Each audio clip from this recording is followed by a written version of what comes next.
Here we are, a chapter a day, with Connected Community, an uplifting memoir about a true meaning of community. Connected Community captures the strength, community coming together for our family. Won't you enjoy?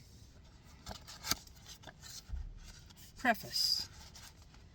Why couldn't we just wipe 2020 right through 2022 in its entirety from the history books? Why? Because it was history in the making. On a wider scope, though, from the student's perspective, mid-March was supposed to have been the start to a relaxing spring break, with friends simply doing nothing or going to eagerly anticipated vacation. But wait, as COVID-19 was nipping at our heels, as vacations began to be halted, and travelers began to be stuck in foreign places, a child's workplace became their home space. That didn't make for an ideal environment to build up a cohesive school community over Zoom chats. Connections for the majority, for all the students having the inconvenience of online learning, meant who lived for the physical presence of visual or cognitive issues. Let me correct myself. Correction, for the majority of the students having an inconvenience of online learning meant just learning to adapt to a new normal.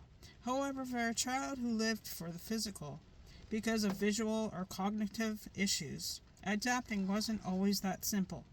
Thankfully, though, Emily didn't have as many issues, as Abbotsford Christian School provided her to a foothold of stability in what was some very unstable waters.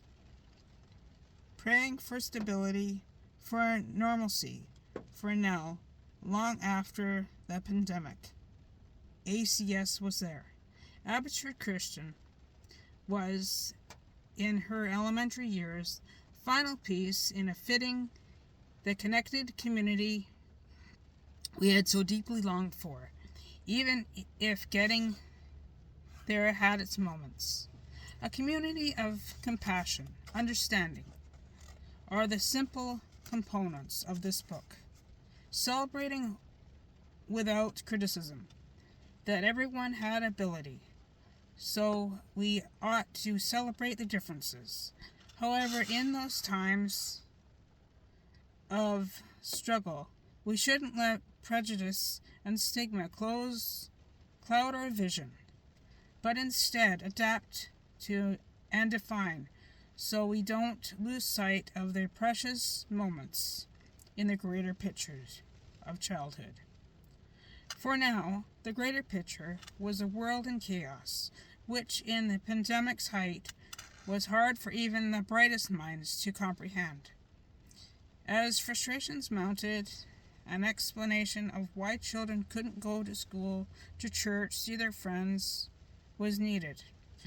Compassion had to win over complaints, especially when some children had more complex issues to deal with. Caring for the needs of the sick, the elderly, and the cognitively challenged, who couldn't grapple with all the whys. Why couldn't they attend therapeutic recreation programs, such as bowling, basketball, or baseball? Mind-boggling the thought of how long we had to be lived with so many strains of the virus. What was all this going to mean? Was it ever going to weigh? Where was the crystal ball when we needed clarification, when no one had the answers? What was a disruption of magnitude was going to mean? The health, the trauma being inflicted on our loved ones, our job stability, or after the massive layoffs, unemployment. Would you even have a job to go back to? As our complaint competent provincial health officer led the way through the pandemic. Her catchphrase was on everyone's lips: be kind, be calm, and be safe. For a pandemic that had seemed to have its origin half a world away, we were bombarded by so much information, and even so much misinformation. Common sense said, wash your hands, stay a distance, and respect your bubble. What a way for kids to end the year, halted in midstream by an extended spring break. Some children would see this as further extension when they had only a handful of students came back to finish the year.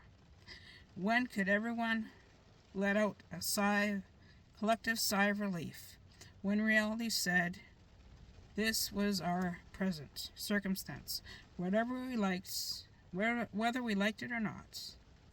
We had to adapt to our new normal as best we could. So what do we do? Come back strong and carry on. Every good and perfect gift comes down from the Father above, the Father of heavenly lights, who does not change like shifting sands. James 1:17.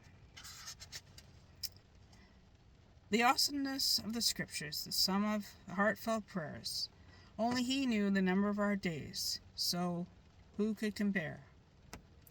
However, countless times when we were buried in low places, shaking our fists at God, shouting at the top of our lungs, shouldn't be this way, but why?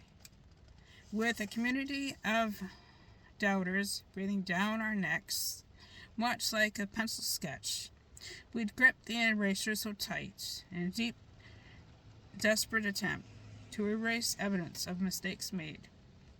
We were human after all, but sometimes all the pressure weighing down on us was too much to bear. Thankfully, though, when accusations arose, and they weren't coming from our home church or the girls' school, a supportive place, we could take refuge. Nevertheless, the thought of self-doubt wasn't far from our minds. Who were the doubters anyway? When the rubber hit the road, we felt that the doubters were the community at large, who were critiquing our every move, cruelty and judgment. But were they? Our greatest roadblocks, our greatest trail, who criticized us for every mistake made. Insanity of it all. Looking back at our accomplishments, we could only laugh and shedding the occasional tear of joy. It was a learning curve. Not losing sight of the prize because the motivation was golden. A nugget of opportunity, stepping stones to further success. We His handiwork. He the potter, we the clay. I hope you enjoy. Thank you.